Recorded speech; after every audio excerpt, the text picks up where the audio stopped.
Hey guys, this is John, and I'm here working on a piece of difficult material. This is Yopon holly. I bought it a few years ago as nursery stock, and it was really large.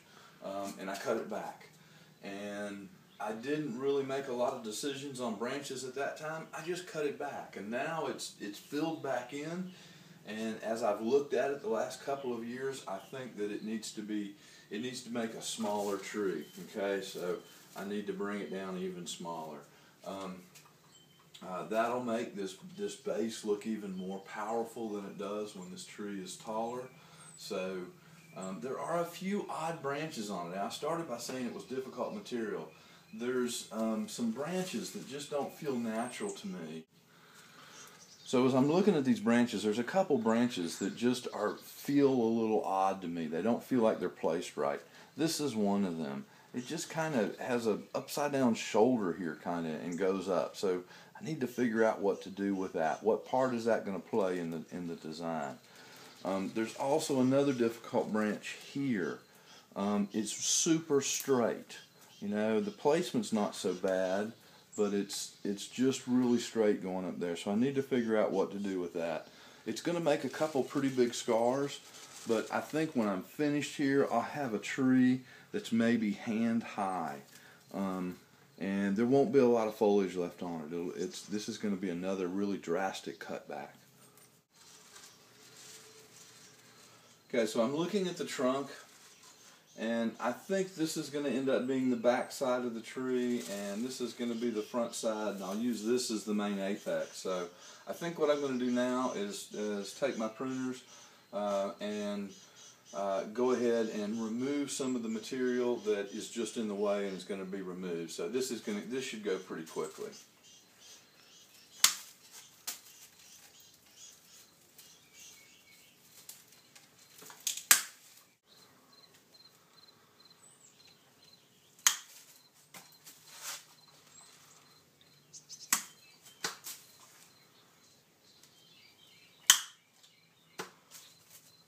I'm still leaving some of this stuff longer than what I need to leave it. I just want to get the tree down to a point where I can really see it and begin to figure out what I'm going to do. That branch just has to come off. So I'm just going to take it off right here, and then I'll come back with the saw and the concave cutters. In fact, I'm going to need the saw on that one. That one's too big.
Years ago, I would have been tempted to leave these branches long and think that I could develop the branches back in. But I've learned over the time, just through experience, that, you know, I leave the length stub where I want the next level of ramification to come from. Because if I leave it this long, it's gonna bud out here at the end, and the next level of ramification is going to be out here at the end. So I want this branch.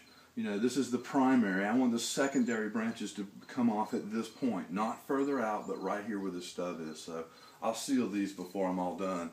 And this is Yopon holly, so it'll bud back like crazy. Alright, so this branch is on the inside of a curve, so I'm going to take it out.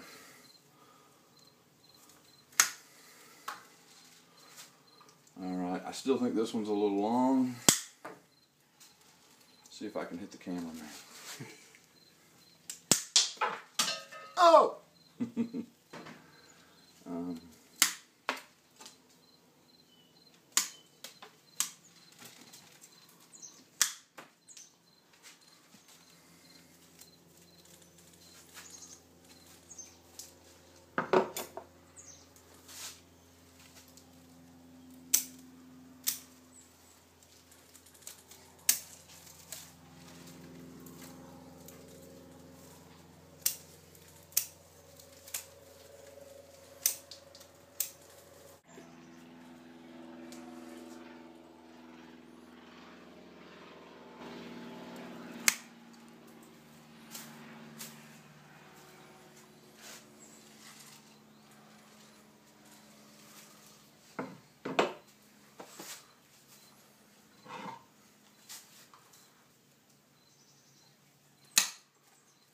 Now I'm going to go back and just clean up a few of these cuts, and now that I've roughed them out, I'll try to clean them up, and then I'll put cut paste on them. I still have to decide what to do here, and this guy's just coming off.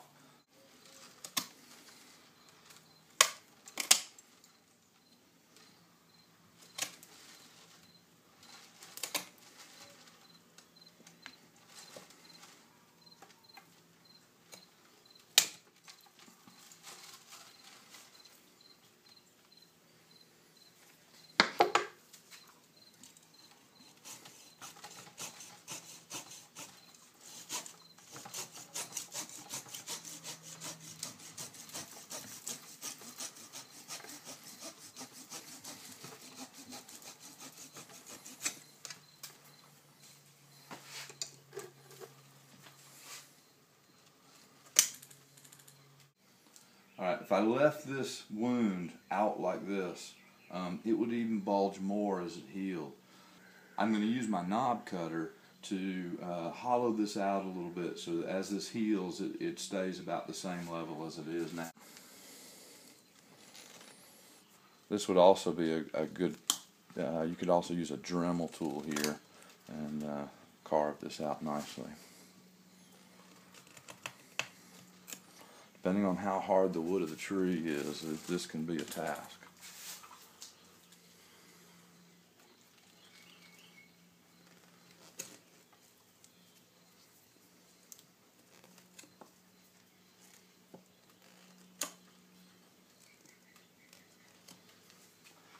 You just have to do it by taking small bites.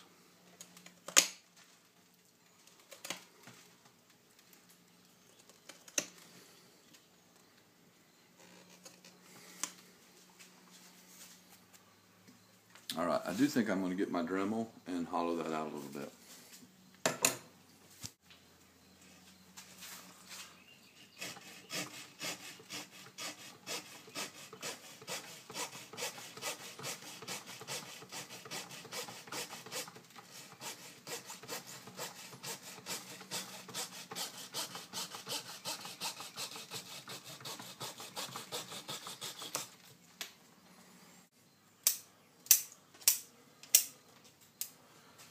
I think that's still too long. In fact, I'm sure it's too long.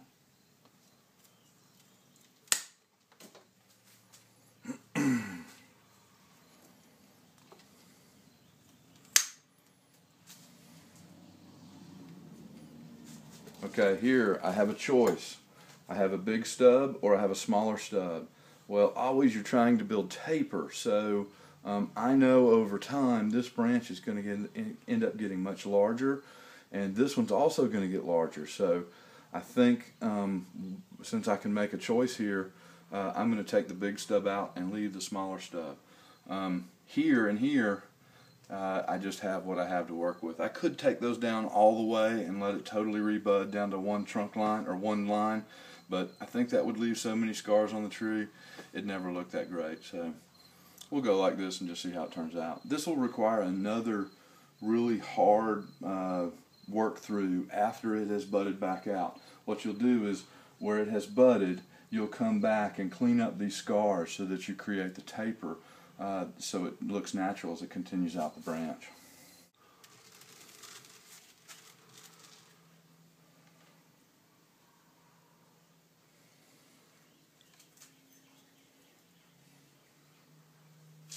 It's tempting to try to clean up these stubs now, but it's better to wait until you have the buds, and then you'll know exactly what to cut and what not to cut.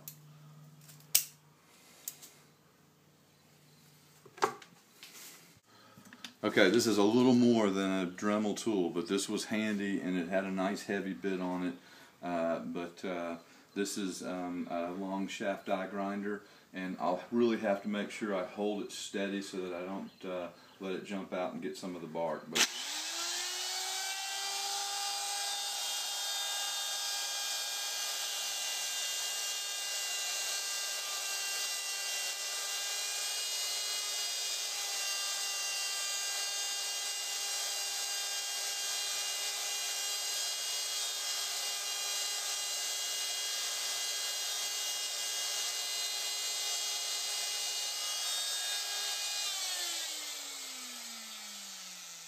Alright, just that amount of little hollow right there will help this heal more naturally, and it won't stick out so much. So, and this one here, I'm afraid if I take this down as far as this branch, that I put this branch in jeopardy. So I think I'm going to carve this out a little bit more, and maybe even down the side here, like maybe a large branch was broken off here at one time. So.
So that's just a rough start. I'll come back with some gouges and try to clean that up a little bit and try to make it a little more natural looking.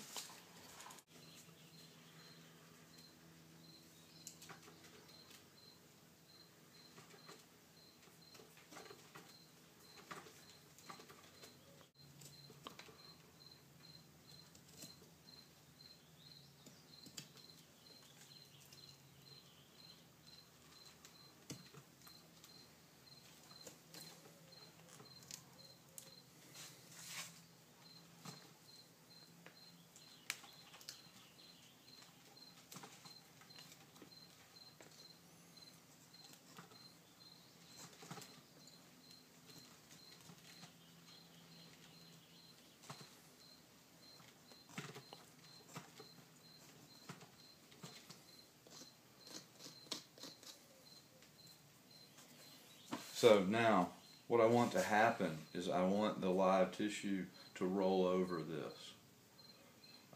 And then you'll just see that I'll keep it opened up so that it looks like an old branch broken off there from a storm or something.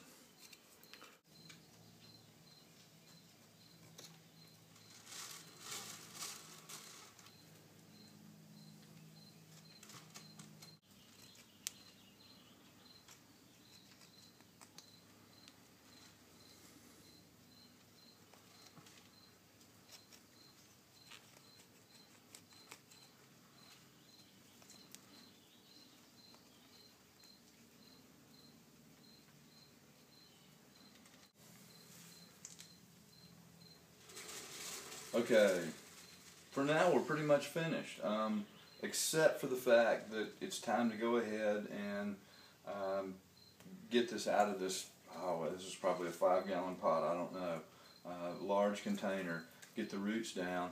We've reduced 99% of the foliage. Now would be a great time to go ahead and reduce the roots at the same time. I've done this before with this kind of holly tree, and they respond very well. You would need to be careful with some species, but with this species, I think we can get away with this, even though it's July. Aftercare will be very important, but I'm going to take the saw to this, and we're going to saw the bottom, saw the roots off, and get it so that we can put it in a container.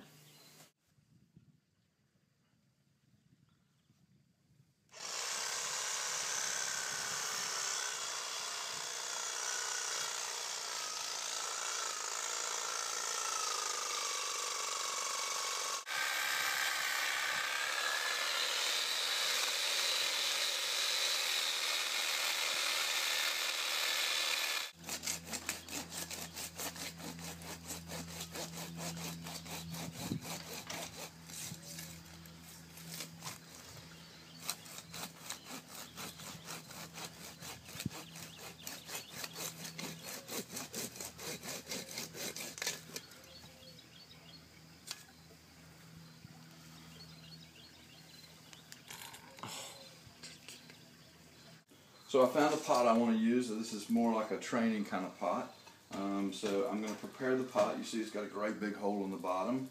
It's also got 4 small holes. That's for the wire. So I need to put some, so the bonsai soil won't come out, I need to put some of this little plastic mesh in the bottom. So I'm going to do that real quick, and you can kind of watch and see as I do it here.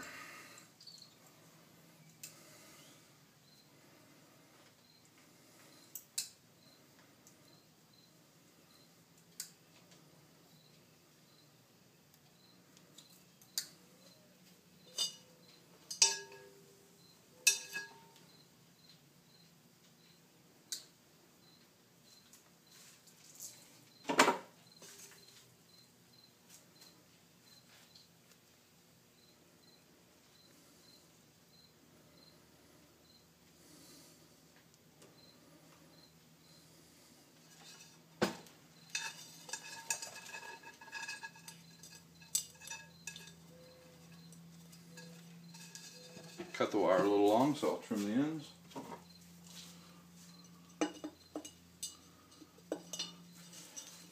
And while the pot's upside down, I'll go ahead and feed my tie-down wires.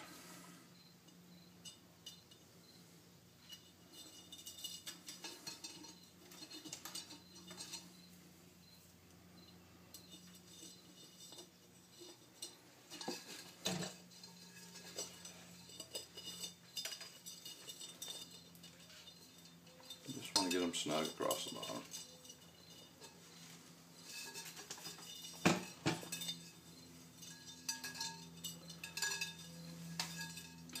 Okay, that's what goes into prepping a pot, getting it ready. You always want to tie the tree in. You don't want the wind to be blowing the tree and moving the new roots or breaking the root tips off. That's a great way to lose a plant quickly. So since we do grow in containers, it's important to secure the plant into the container. So now I'll add some soil. I'm going to finish root pruning the tree. You know, you saw me saw it off. Now I need to clean up the edges a little bit and actually make it so it'll fit into this pot. It's still a little bit large for this pot. Then I'll add soil, get the tree secured in with the wires, and then finish with the soil. So we move on.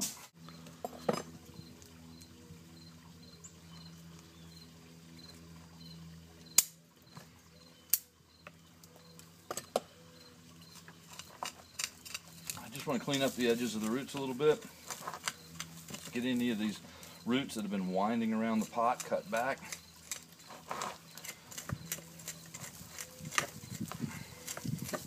I'm getting some of the old soil out of the tree. The last thing I'll do is spray it with a water hose and really get it cleaned up. So that's about all I'll do on these upper edges. I'll do the same thing across the bottom here. As you can see, is a fair amount. You'll be able to see it better once I wash it.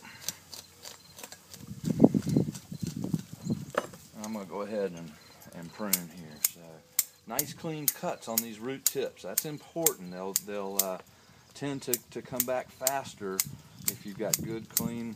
So keep your root shears sharp.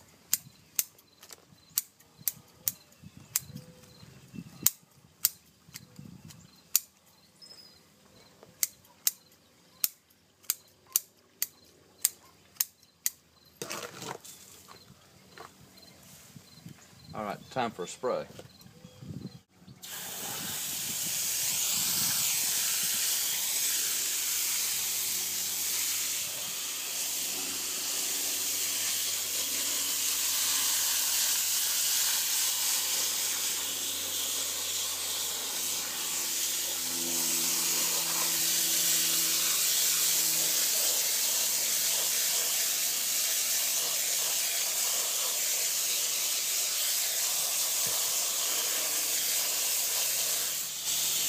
See, we really didn't cut through that many roots there. There's a couple roots that were growing sideways that we cut through long ways, but the other ones were pretty small. They weren't that huge.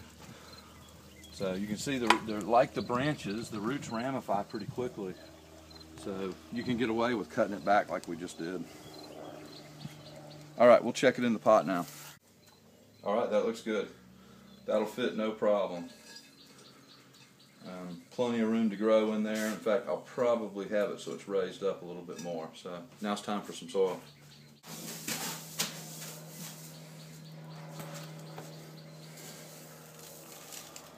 It's sifted decomposed pine bark, turfus, and a little bit of decomposed granite that I strain out at the river.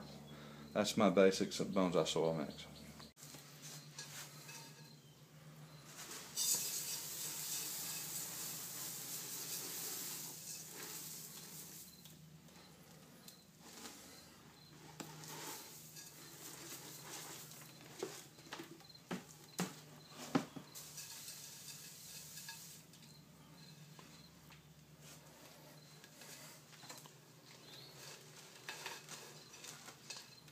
You want to make sure you get good contact in this situation because this is cut so flat. I don't want any pockets of air under there, so I really want to twist the tree around, twist the tree around a little bit. Make sure I've got good contact. Now I add a little bit more soil and I'll tie down the wires to secure the tree there. I don't put the cut paste on until the end because I'm still handling the tree. And I'll end up with it all over my fingers. So.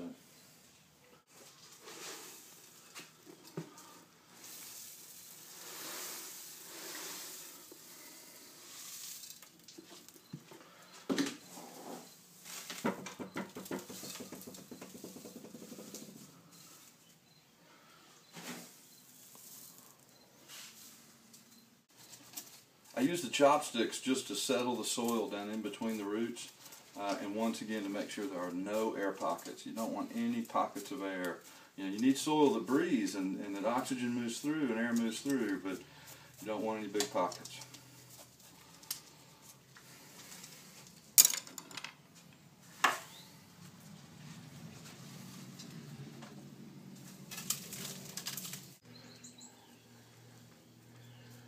Just securing the wires down to make sure the tree's snug in the pot.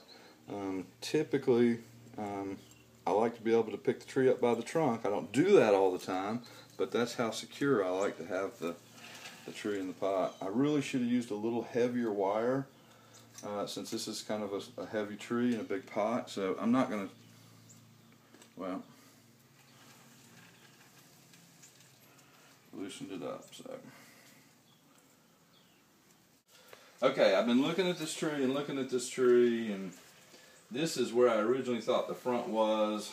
I'm not sure if it's not going to be more interesting from over here, but this stump keeps bothering me. It's growing out of the inside of this big curve here. It also creates a little reverse taper. So I think I've done so much to this tree, now's the time to go ahead and fix this. So I'm going to cut this stump out completely, and hopefully another branch will sprout right there. That would be perfect. But that wouldn't be inside the curve. This is really inside the curve, and as I said, it kind of creates some reverse taper. So I'm going to do a I'm going to cut it two different ways. I'm going to cut in and then I'm going to cut down.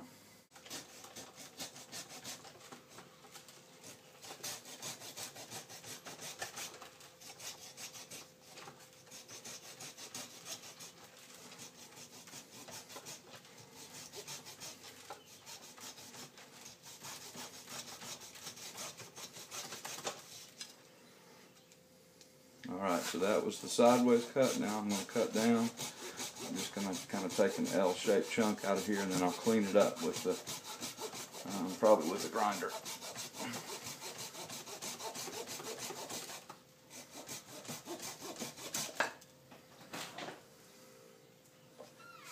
So that really improves the taper on this tree. And even after it's cleaned up, it'll look even better.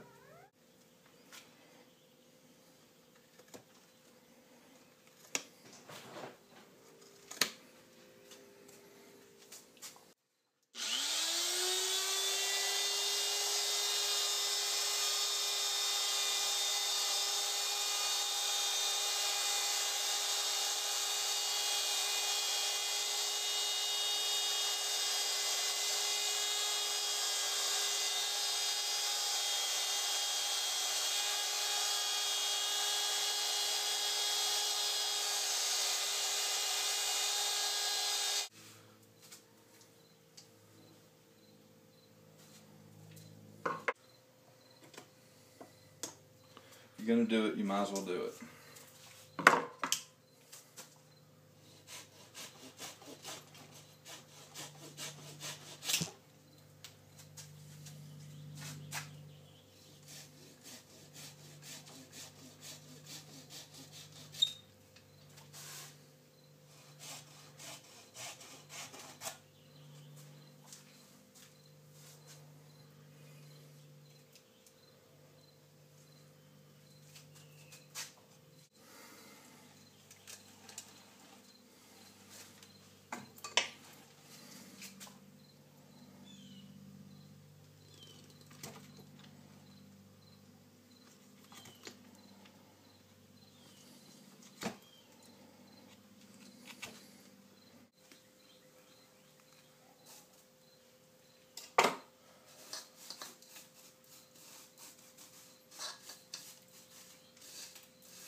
Time to soak it good, and then we'll put cut paste on it.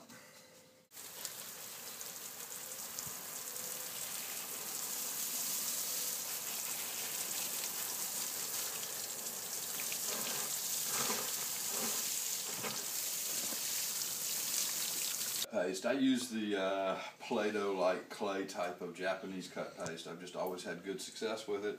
And the most important thing to do when you're putting cut paste on is make sure that the edges are sealed, or not really sealed, but are protected and maintained moist. If they dry out, the wound's not going to heal. So that's my reason for using cut paste, is to make sure that those edges where I have left a nice clean cut will begin to heal and roll over, callus over. The secret to putting on cut paste is to having a wet fingertip. It's got to be wetter than what the tree is. The cut paste sticks to the drier surface. So as long as your finger's moist and wet, you're good to go. Now, I could seal this whole little area, but I think I'm just going to seal the edges because that's the part that's important.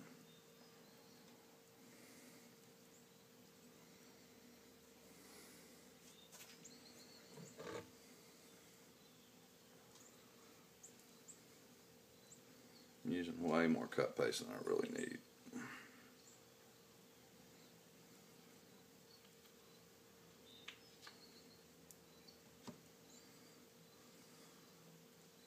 But that's fine. Once it starts to callus underneath, this cut paste will crack and split apart.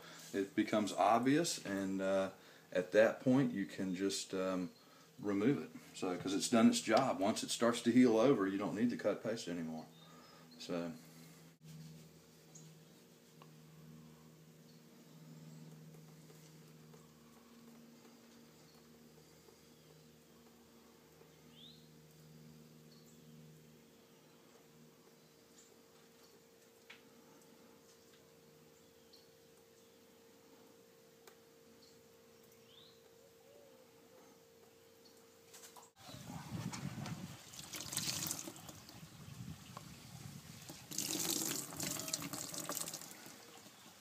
Last step, especially aftercare is everything with these guys, I'm going to add just a fine layer of sphagnum moss, maybe an eighth, a quarter inch thick, and what this does basically is just help the tree maintain moisture.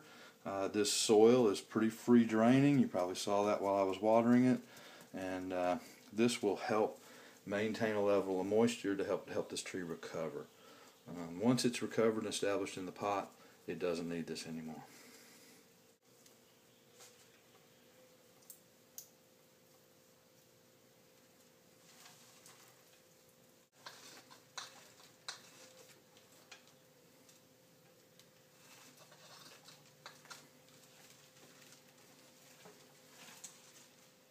Last little trick I do is I use my thumb on the edge of the soil surface to indent the soil a little bit lower than the edge of the pot.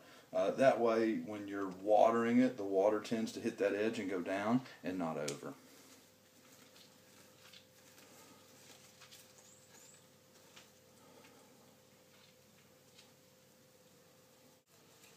Alright, there you go. That's a drastic reduction of both the top of the plant and the roots.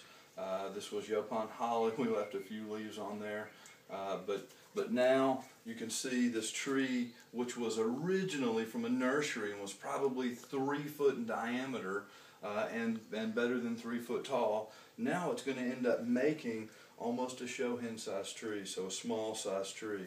But it's going to have a super powerful trunk. So this is to me, this is a really good example of you've got to get the trunk you want before you ever put it in a bonsai pot. So now that I have a trunk line, I've got big base and nice roots, I'll start developing the branches. So if I'd have put this little stick in a pot, in a bonsai pot, and expected it to grow over the years, it never would have happened. You have to find them big and use the subtraction method of bonsai and reduce them and regrow them. So there you go, that's it. May never be a super tree, but it'll be alright. Okay, most of my trees are bonsai, but the Chinese art, which preceded the Japanese art of bonsai, is called penjing, and it's much older. And penjing seek to make a social or an artistic statement, and I can give you a few examples. This tree here, with these 3 figures in the realm of penjing, making a social statement, and I'm the artist who put this together. So the statement I attribute to this is that the age of the oldest man is but a moment in the life of a great tree. See, that's a social statement, and that's what this artistic piece is representing.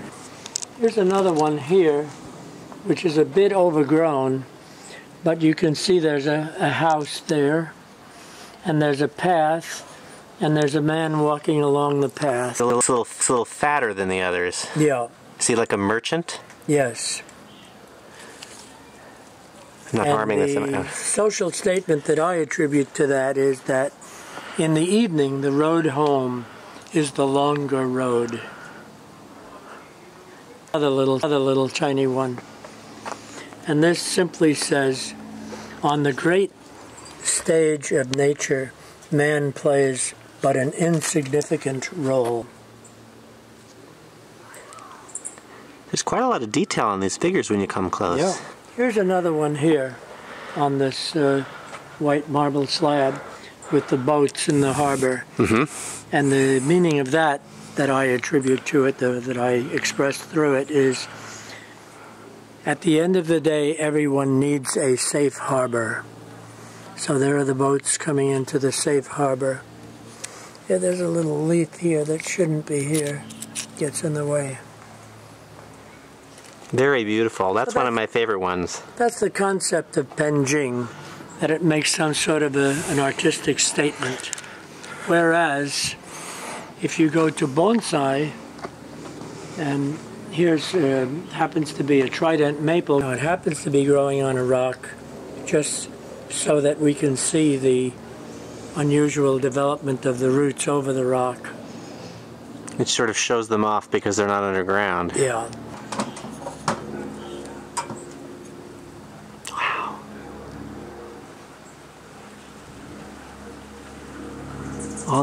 texture. That's what Japanese are always really good at. It's like the finishing. It's about 75 years old. When I got it, there's a story behind this. There's a story behind most of my trees. I'm a friend of Gail Ortiz, who owns Gail's Bakery in Capitola. Oh, yeah. And she was the mayor of Capitola at one time. Well, Gail and I know each other for many years. One day she said to me, Robert, I have this boxwood in a rental of mine, and it's right in the middle of the lawn. And every time the gardener comes, he's annoyed because he has to mow around it. I would like it removed. Maybe you'd be interested in it. Well, I went and I looked, and when I saw the bottom display of roots of this tree, which was then about 60-something years old, I said, "My, that's magnificent for a bonsai." These are called nebari, which is the Japanese word for roots. And the display of the roots demonstrate the trees hugging and grasping into the earth, and that's very desirable in bonsai, those nebari grasping into the earth. Well, the tree, of course, was about 6 feet tall, and I cut it down and then regrew it and shaped it into the form of a very mature, this is sort of in the form of an oak tree, but it's a Japanese boxwood, and it's, I think, one of my better trees. This is another boxwood that I got somewhere else, and this is called a windswept design, and this is represents some trees. It's a Japanese design, windswept. Represents trees that perhaps grow along the rocky coast of Japan or California, and the constant wind growing in one direction caused the trees to be bent and growing in a single direction. Like the Pacific Grove cypress, sort of. Sure, yeah. that sort of thing. Anything last? And it goes on. Well, this has flowers. It's a pomegranate. And when it goes into a pot, then it'll be a bonsai, because bonsai means tree in a pot. Huh. This is a plastic pot, so plastic doesn't count. Does it have such a simple meaning in Chinese, too? Benjing, yes, means plant in a tray.